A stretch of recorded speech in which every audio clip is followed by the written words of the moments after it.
That massive shell game that the government is trying to play involving a human being named Kilmer Abrego from Tennessee to Maryland to El Salvador to Louisiana to Texas. Where is he?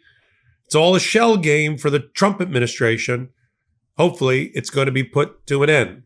We got a couple of developments, one in Tennessee, one with some new filings before Judge Xinis in Maryland. I'm going to bring you all up to speed the only way I know how without blowing smoke or sunshine here on Legal AF. Let's get to the case. Kilmer Abrego, kidnapped in the middle of the night, put on an ICE plane, deported, removed to El Salvador without due process or any notice, in violation of an immigration order saying that he cannot be removed to El Salvador while he would face certain death. That's all undisputed. The illegality of him going to El Salvador through the Trump administration, also not in dispute. Supreme Court said it themselves. Supreme Court in April the 10th ordered his return, and ever since, Donald Trump has played cat and mouse games with Judge Xinis in Maryland overseeing the case. It culminated in the end of April, an indictment against Kilmer Abrego for human smuggling 9 people in his car in Tennessee. That means they took possession of him. They brought him back finally from El Salvador after telling the federal judges and the Supreme Court for months they never would, they never could, they can't. He's outside their jurisdiction. He's outside the power of the president to bring him back. They'll never bring him back. And then they suddenly brought him back because they had an indictment in which they took 2 weeks to investigate off of old notes and old evidence about a traffic stop in 2022 where he was let go and was not arrested. And so they have that manufactured indictment. They had a magistrate judge, Judge Holmes, remember that name? Got Magistrate Judge Holmes, Federal Court, Tennessee, Federal District Judge Xinis, Maryland. And now their worlds collide.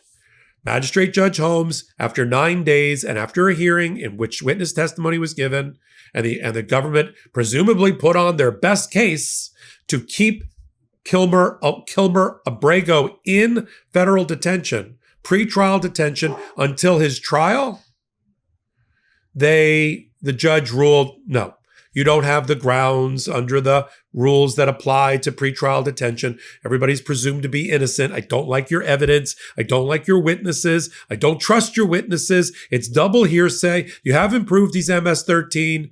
Your piece of paper you're using to show that a minor child was involved at 15 in the car for the smuggling, I find to be hearsay at best. So no. She also recognized a couple of days ago that even by not detaining him on the criminal case, it wasn't speaking to the immigration side of the matter, where the Trump administration was threatening to deport him, remove him, and deport him to some country not named El Salvador. And that's when, in the last day, Abrego Garcia's lawyers, or Kilmer Abrego, sorry, he has a complicated name, filed an emergency application with Judge Xinis back in Maryland. Plaintiff's emergency motion for an order to return Kilmer Armando Abrego Garcia to the District of Maryland after release in the Tennessee criminal proceedings. It says right there in the title. Got my hands on it. I'll post it on Legal AF Substack. What does it mean? Well, Judge Holmes in Tennessee was concerned that if she didn't keep him for a day or two longer in detention, he would be swooped up and deported away from federal jurisdiction to another country almost instantaneously. And she wasn't getting good confidence from her discussions with the Trump administration about what their intent was. First, they said, no, they're going to remove him. Now, apparently, they flipped the switch, and the Trump administration is saying, no, we're going to try him for a criminal case as a human smuggler because he had 9 people in a car, maybe going to a job site for a job, maybe bringing people across the border, whatever it was, in Tennessee. We're going to try that case first, and then we're going to deport him. But there was still question about where he was going to be, and nobody trusts the Trump administration, especially federal judges. They lie. We just had new reporting in the Emile Bove confirmation hearing for Third Circuit Court of Appeals that he instructed immigration attorneys in the Department of Justice to lie to federal judges and to not comply with their orders and go tell them to go F themselves, his words. So we got that as the backdrop. So Holmes tries her best to kind of keep him in the system for a couple of days until some of the chips sort out. Now it gets to Judge Xinis. She holds a hearing yesterday. She holds a hearing on Thursday in which she says, I want to hear from the government. We got a motion to bring him back to Maryland since he's not going to be detained in the criminal case, that I take jurisdiction over him and that he come back to Maryland and that he stay in Maryland except when he's got to go to Tennessee for matters on the criminal case because he's innocent until proven guilty. What say you, government? Well, we're not going to deport him. We're not going to remove him in the middle of the night. Well, how can you assure me of that? They said, no, but we're giving you our best answer. Well, I mean, the best answer from the Trump administration is the presumption that it's a lie. And she knows that. Look, she's been sued right now along with every judge in the Maryland federal court system by the Trump administration in the last 2 days related to immigration issues. She's about to find them in contempt separately in this same case. She does not trust the Trump administration, nor a new lawyer showing up, not named Drew Ensign, because apparently they're not trotting out Drew Ensign anymore, since an insider whistleblower, who got fired for telling the truth, Erez Ruveni, wrote a 27-page letter throwing Drew Ensign under the bus. I find it now not highly coincidental that a new lawyer has been trotted out to talk to Judge Xinis. And in their emergency motion to keep him in Maryland until the issues related to his immigration can be resolved and not have him shuttle in, because apparently there's a shuttle process between Louisiana and Texas and Louisiana for the Trump administration as they play the shell game in order to make sure they forum shop and get the right judge that they want.